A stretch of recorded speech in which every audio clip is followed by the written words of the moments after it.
woke us up this morning. Our Father, who art in heaven, hallowed be thy name. Thy kingdom come, thy will be done on earth as it is in heaven. Give us this day our daily bread, and forgive us our trespasses, as we forgive those that trespass against us. And lead us not into temptation, but deliver us from evil. For God is the kingdom, the power, and the glory forever. Amen.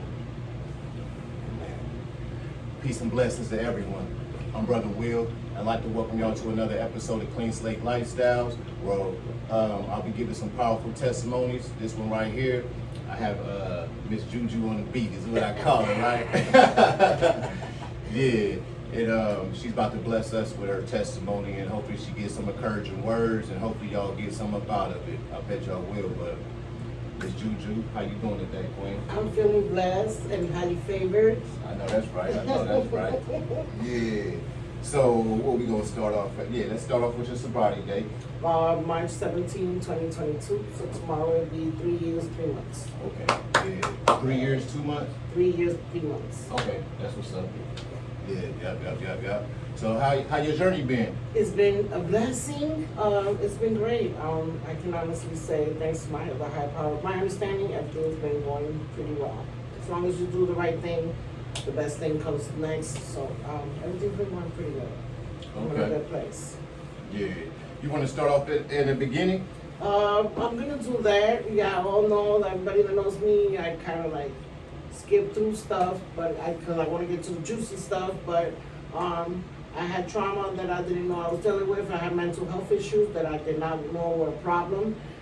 Since I was 5.5 years old till I think 12 is when I ran away from home and started going to the block. Is when I realized that I was being sexually molested as a young kid. Back in those days, those things were kind of shunned down, so you kept it quiet. Right. So that would be like, this wasn't happening to you, you're lying, or it wasn't just talked about. So that's when I started hanging out more with older kids and, sneaking drinks in my room when I was alone. I started smoking weed when I was in the streets with everybody else, and just the alcohol and the weed was affecting me a lot. I was looking for love and family when I didn't have it at home. Got you. Are you from here? No, I'm from Puerto Rico. Okay. And I was raised in New York since I was 5.5. What part of New York? The Bronx. The Bronx, the Boogie Down Bronx. That's crazy. Yeah, shout out to my sister from the Boogie Down. Yeah. For sure. I have visited Boogie Down before. Yep, gave my testimony out there. Pretty slick place too. Yes. Yeah, pretty slick. So, when you was going through those things, was it in New York? Yes. Okay. I started there because I went all the way to high school going through all those stages. I started trying mushrooms and acid and, things that were going around in that time. But the thing that attracted me more was the money scene. And that's what really got me into the drug scene, was I wanted money. I needed to survive. I needed to, I wanted things that everybody else has that I wasn't getting at home back then. I grew up with hip hop. So all of that was going around. I was skipping school. I wanted to go to the clubs. I'd skip school to go to be able to live in color and see all of that going on. The Apollo, I wanted to be with everything that was going on. Slick Rick, Dougie Fresh, all those things was happening. So I was growing up in all of that. You grew up in that dope area. Yes.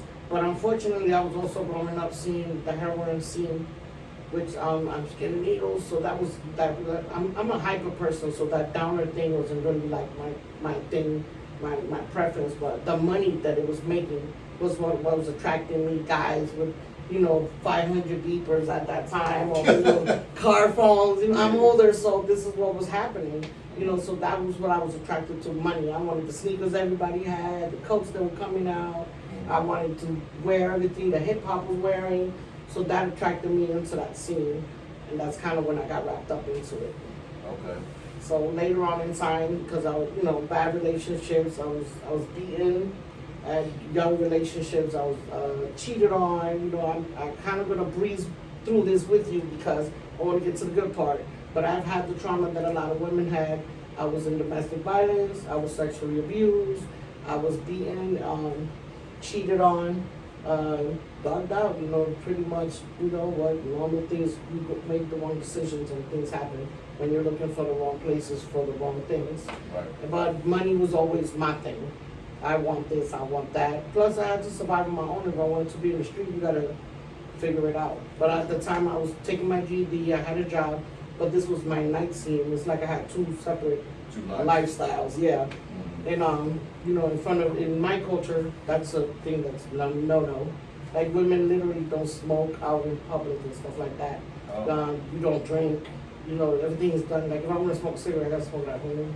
Public can't see this. In the Latin culture, a lot of things are like really shunned on, so you can't do. So in the daytime, I go to work and I go to school. In the nighttime, I'm up in the club. I got fake IDs, which you can normally get in New York at anywhere. So that's what I was really on at that time. And then relationships, guys that I wanted to hang out at because they had the cards or they had the beepers or the most jewelry or the most money. And then that's when trouble started and I started getting arrested and things like that. And that's when it all took its fall. I had 2 kids at a young age. So I have two boys. Shout out to my babies. They are 2 years apart. And it was kind of hard trying to raise kids by yourself and be in the street and be in that scene, that lifestyle. I was still young and dumb, and that lifestyle didn't let me raise them the way I should have in a better place. And I started getting locked up at a young age. And then it caught up when I'm older now. I got to make more money. I got to try to live another lifestyle besides when I go home, they're with my mom, and that's where they're at. But in the street, I'm somebody else. And it started being that I can't stay awake to keep making more money, and that's when I tried ecstasy, and then powder came into play. Since I've been dealing with drugs and cooking them for such a younger age, I figured I could just do this to stay up. And I'm a hyper-social person. I can't just be doing drugs and be quiet and shh, nobody move. I gotta be in the club, I gotta hear music, I gotta do that. So that scene became something, and the entourage became a big deal. And so years went by, I moved through 3 different states, and every state I've had a record on until I got here. You have what? A record in every state. Oh, you got arrested in every state? Yeah, I got it. What was you getting arrested for? Possessions, drugs, guns. Oh, you was real thug down, huh? Yeah, I have a lot of domestics. I'm a 100% don't beat on women. So if I see you touching a woman, I'm getting in. I'm beating. My son got a thing that he tells my boyfriends as time goes by, I see my mom beat up more men than women. Yeah. It's a fact. Yeah. I don't like the abuse. I was abused until I learned that this is not the way it's gonna go. Sure. And I hanged out with more guys than I did with women, so it became a thing for me. And I was when you call, I'm getting hurt or I'm getting beat, so I turned into that person where I'm gonna beat you. I was just put my hands on you. So I have a lot of domestics because of that. I'm like, this is my space. And because of course, my trauma and growing up, don't touch me unless I want you to touch me. Don't touch me. And if you come too close, I put my hands first. So that became a really big thing for me. Gotcha. The anger was a big deal. What brought you to Ohio? My best friend Melody, she lives in Orlando. She got tired of me getting in so much trouble. So the last time I did get in trouble, it ended up because Florida, you cannot have, if you don't have insurance, they automatically suspend your license. I kind of got out of work. I was actually doing good that year. I was sober. I was clean. I was doing good. I was good with this guy where that was my trail. If this guy don't do that, then I don't do that no more. So with this guy, he don't do that, so I don't do that no more. I changed my scene around. I'm gonna get a 9 to 5. I'm doing good. I got locked up because I didn't make it to the insurance place in time. So they canceled my insurance. They're together, so they suspend your license. So as I'm going to park at the house, I got followed into the parking lot of the house, and I was arrested. And it's an automatic year. It's a felony. Wow. In the state of Florida, to drive without a license is a 1-year mandatory. It's a felony. It's still like that now? Yes. That's crazy. Yeah, this was 5 years ago. So I had to explain to her, you can Google this. It's for real. Like one of my jobs here, when I became a shift lead for Taco Bell, they questioned that felony, and I was like, honestly, it was no insurance, no license. You get arrested for that. It's considered a felony. They Googled it and said, go ahead, give it a key. It was You know, it was in one of my severe charges. It was a while before I got some better, less charges. And that was one of my last ones. They got kind of tired of me getting in trouble. They knew I was going to come back, get in trouble.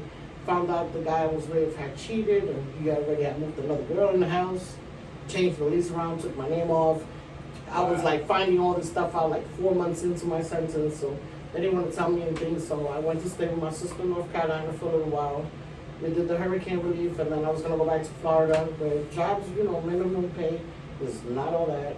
I was only getting $9 and something for being a supervisor at a Subway, so they don't really pay much. She told me to come try Ohio, Gotcha. and I did. So, what you do when you came to Ohio? I was doing good. I was a good girl. Hold on, you came to Columbus first, right? I came to Columbus. Okay. And I was doing good. I was staying with her. Got me a job at McDonald's, then Taco Bell, and I was doing good. And I guess I get bored easily. I guess mental health, trauma, and all that makes a play in that.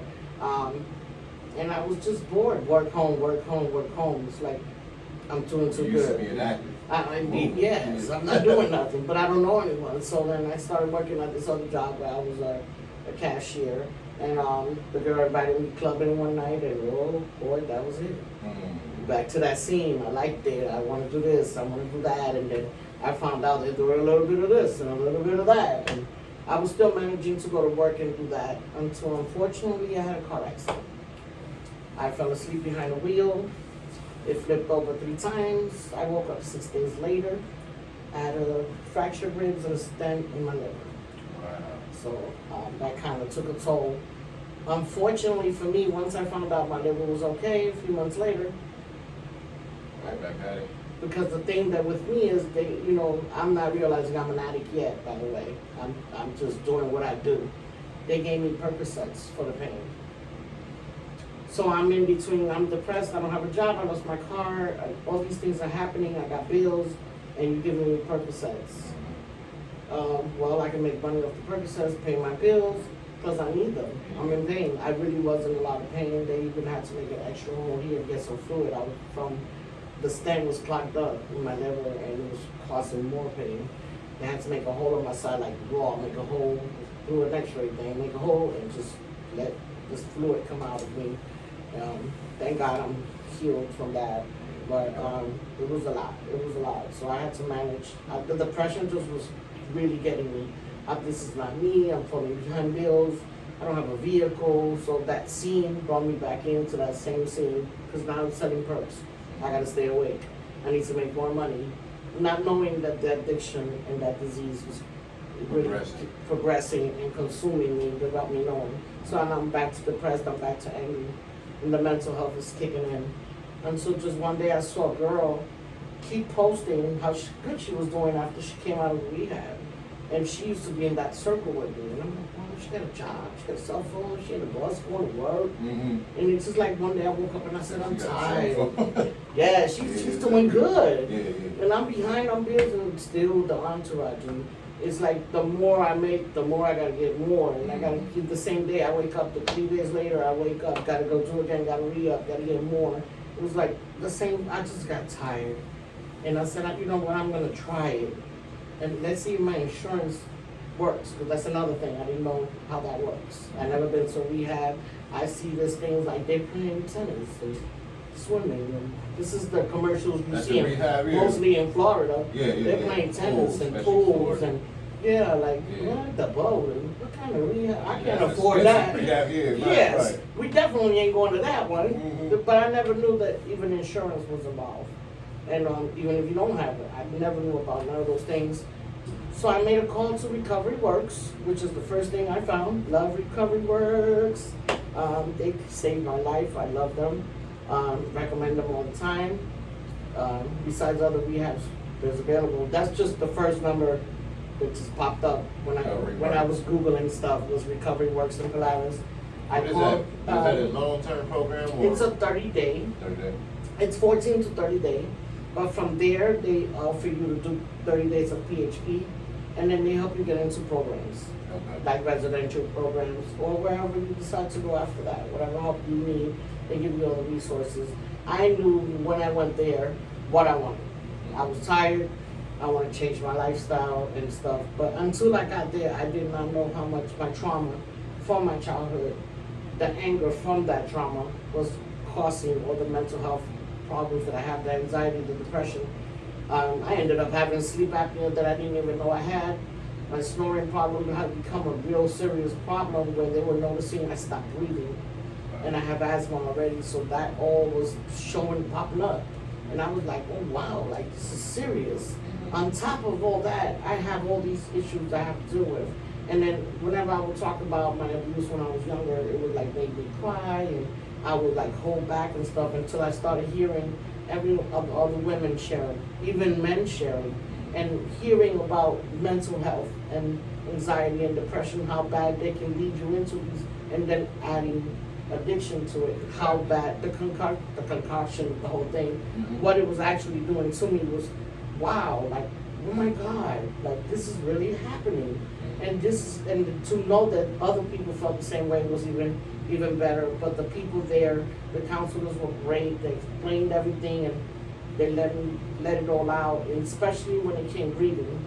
Grieving was the best thing between Recovery Works and Lighthouse.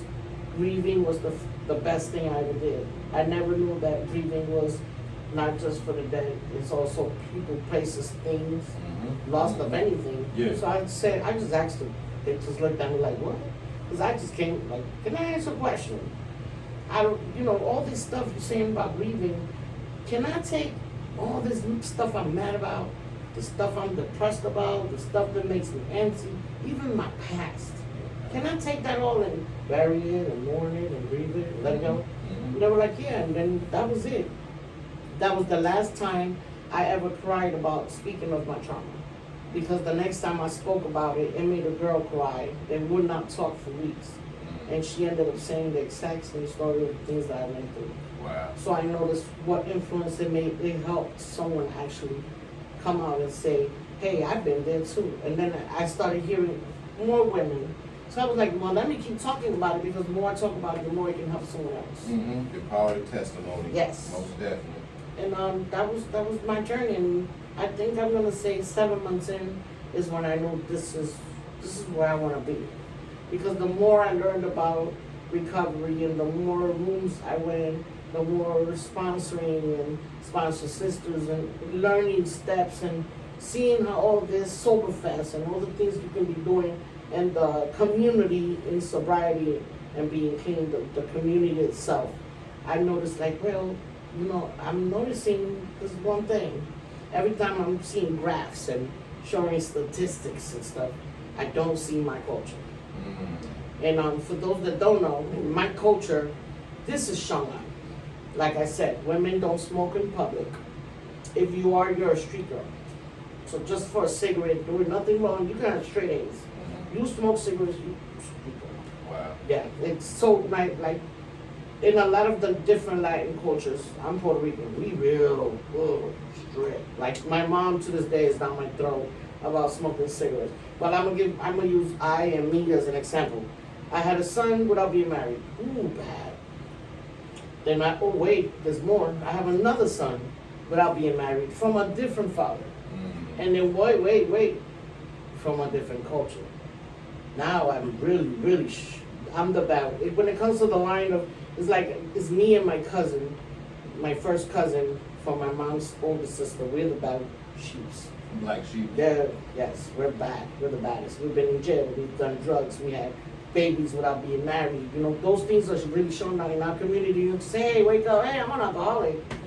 Look, that's a no. Right. So how can I get help if I can't even talk about it? That's fact. So I figured this is what I want to do. I want to help people the way I got help. First, big time, mental health. And let people know if you can fix your mental health, then the addiction part will be so much easier. For me, I believe that strongly. If I can fix all this, I can fix this. I tell people all the time, like, you got to think about it. The reason why you even started picking up in the first place, there had to be something going on. Yes, I wanted not to be angry. I wanted to party. I wanted to be drinking, feeling because I didn't want to be angry. I didn't want to feel disrespected the way I was. I didn't want to feel that things, the depression of what I went through, the guilt, the loss, all of that. I didn't want to feel the hurt. I didn't want to feel that. So I'd rather feel the party scene where I'm someone, I'm this one, and oh, there goes that girl, and we lose her, and that, you know, the party scene, and guys, and you're attractive, and all this, and you got money, and that became that lifestyle, and that secret life I had became better than the life that I really had. Hold on, you kind of skimmed on it real quick. You said you went to the lighthouse? Yes. Okay, how long did you do at the lighthouse? What was that like? It was wonderful. Like I said, that's when I really learned the grief part, and doing the counseling and stuff. I said, you know what, let me start paying attention. Was you acting up, or was you really participating? No, you know what, I'm gonna rewind real quick. I did Recovery Works, the PHP. I went to Eden counseling first, and I was still acting up. Mm. I didn't have a sponsor at the time. I was going to meetings, but I was doing what everybody else was doing. I was following instead of leading.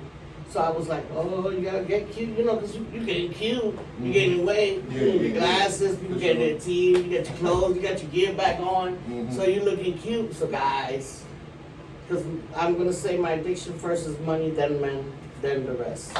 So of course, because I didn't have that other figure, I didn't have that love.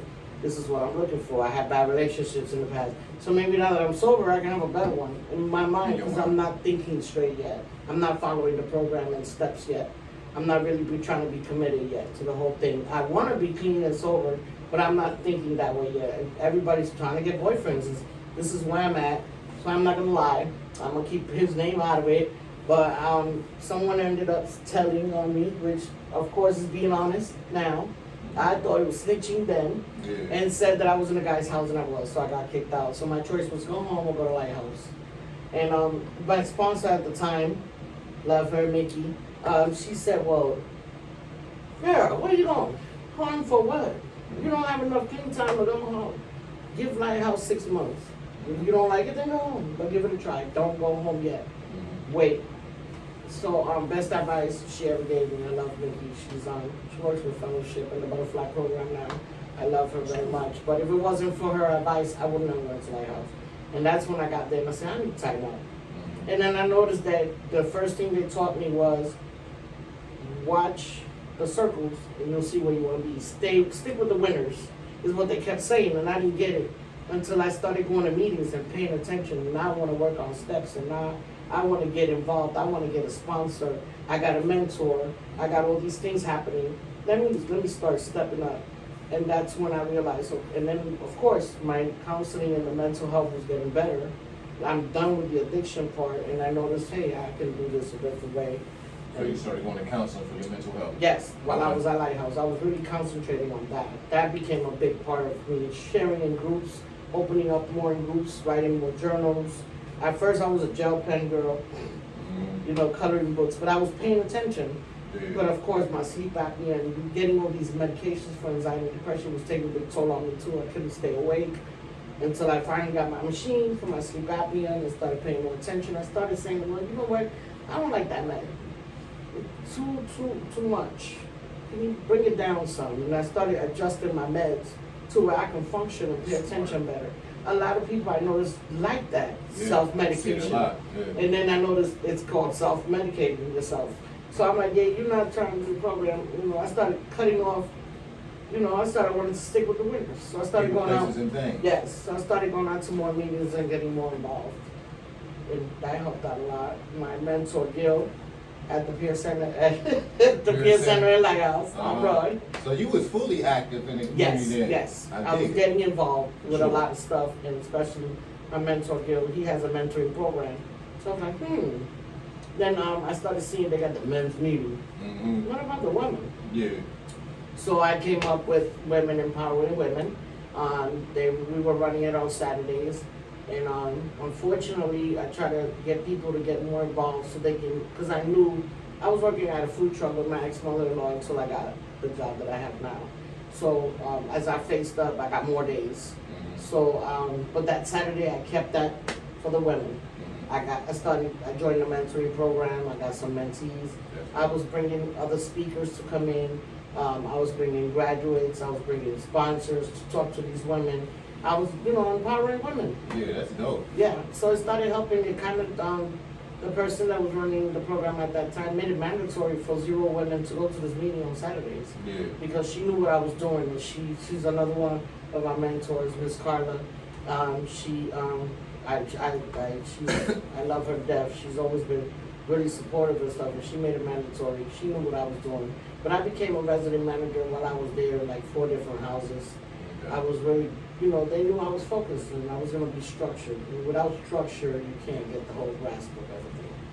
Have you ever thought about being a counselor or something like that? So, the reason why I work here now, I knew that I wanted to work at a place where I can help others. But my main focus, like I said, I'm going to bring that one back, is that while I've been through this whole process and being in this field, I noticed that in statistics and even in graphs, the Spanish community, the Latin community is like really small. That's true. I noticed here, even being here, I've been called to other units to help translate. Yeah. I see that's a big deal. It is. So I'm about like 2 more weeks. I've been studying. Like 2 more weeks, I'm gonna go for my CBCA. And I thought about it. You know, case manager, counselor. I'm like, well, I kind of counsel when I mentor. Mm-hmm. I want to be more resourceful. And then I was like, what can I do more helpful to my community, to my culture? I'm like, well, how about let's get some more Spanish commercials? How about we let them know about insurance, which was my big deal. I did not know Medicaid, Care Source, United Health, things like that was good enough. How about no insurance? I did not know that one. I did not know I don't need insurance. I don't need an ID. I don't need a birth certificate. I don't need anything. I just need to say, hey, I need some help. And that was it. Yeah. And letting people know that they can. Let them understand where we are. Where are we located? Where can we go? How can we get there? Things like that. Which other programs are out there? Different towns around here in Ohio. Hey, if you're listening and you're in other states, yes, you can get help. Wow. There's someone there for you. And I think being a counselor, a case manager, I'll be more resourceful in that area. But I really want to help the Latin culture know that these places are available for you and that there will be somebody that will help you. They don't know that. Like right now they're watching this, they don't know what I'm saying. Yeah. So they don't, you know, they're like, okay, what's that about? Right. How can I get them? One day maybe we could do this in Spanish. Mm-hmm. But For that sure. would be more I'm helpful. telling. And there's other cultures that speak other languages that don't know about this. Right. You know, you press this button if you speak this language. To me, that's so like, that's not personal. Yeah. How about if you want to speak to someone with this language and there's somebody actually there? Yeah. Hey, I'm here. I'm listening. I can help you. Let me guide you. Mm. Let me give you some suggestions. Write down this number. Not a machine. Yeah. It's not so. Ooh. I can't stand up machines. Yes. In English, I can't stand Yes, up machines. and then some places, you know, you gotta use a tablet. I want to talk to you one-on-one. You're my counselor. I want to tell you how I'm feeling. How you get an emotion out of me if you're reading something I'm saying? That's facts. That's not showing you a text is not an emotion. Mm-hmm. You know, I want to you want to be heard, and you don't have that in a lot of places. So I want to be that person. That's true too, because I got that translator app, and I'll be sitting up there trying to do it with them. It's like, I get it. I get it. So how your life going now, though? I'm blessed. I am blessed. I'm just saying, after I graduated, my journey of blessings is like, okay, God, lead the way. So I went to this apartment complex, and I said, hey, I get paid in pay stubs by Cash App. I've been working at this food truck for 3 years. I just graduated from programming, and I need a place. I can afford it. I can pay my rent. I just need a chance. And shout out to my apartment complex. I love Sarah and Renetta. They've been really, really well. They helped me out. As a matter of fact, I've helped move about 11 other people from my house, including one of the drivers. Yeah. So every floor and every building complex around me, I just found out another coworker of ours lives right next to me. I didn't even know that, but so I have that support everywhere. But they gave me an opportunity, and that was great. Now I'm saving for a car. I get a car, and I'm driving to go make some runs for the food truck. I get hit on the side. My car is totaled. Wow. So I'm having a nervous breakdown. I'm driving back to the food truck, telling her, okay, she's like, calm down, just drive back in. And I'm like, okay, I think I need to go to the hospital. My anxiety's kicking in, and I'm going on through this. And I've been applying to other jobs. I want a 9 to 5. I only work 3 hours at the food truck, but I'm ready to get into this field and get me a job where I'm helping others. She knew that too. She was real supportive. She's part of my support team. And like my mentor said, be persistent, but be patient. So I kept applying and applying. And as I'm getting ready to go to the emergency room, my car's totaled, I'm losing everything. This job called and said, hey, we ready to give you an interview. What? Wow. So as I'm on my way to the emergency room, I got a phone call. So it's like I'm coming out of the emergency room to wake up to come in here and go to radio drop site, do all this stuff, the boarding stuff I'm supposed to do. I got 3 hours to do boarding while I'm with a head concussion and a total vehicle. So that was God letting me know, hey, I'm here doing things for me when I can't do stuff for myself. And that's been a blessing. And ever since then, I didn't know what I was going to do. And I got this little check, no vehicle, about to start a new job. And what's next for me? Well, there's God showing up all the time. I'm letting the leasing office know what's going on. She's like, that's not what you're going to do. You're not going back to buy here, pay here. You're going to go see my husband. So I went to Chevrolet Mark Wahlberg, and her husband works there. Yep, they were able to assist me, and I have the vehicle that I have now. I didn't have enough to afford at the time, but he said, we're going to make this work, and we're going to figure this out. Yeah. And I'm like, well, I can't do this and my rent. Something's going to have me set back. Well, they figured it out because I helped other people move in. Those recommendations helped my rent come a little bit down. And all of it came into effect. Yeah. And then, of course, Danny helped me with pushing my resume in here too, so that was a big help. Danny. Yeah, I tell you, was on here. Shout out to I love her. I used to live in her lighthouse too, so I love her to death. She always came to the Zero House and was so welcoming to us. And from that moment on, we've been really good friends. So it's been a journey with her, and thanks to her, I'm here where I am now. It sounds like God been placing the right people in your life at the right time. Yes, and stick with the winners. Mm-hmm. You got to stick in that circle with positive people doing the right thing and moving the right way. Amen. It's a big deal for me. For sure. So, how you like working here?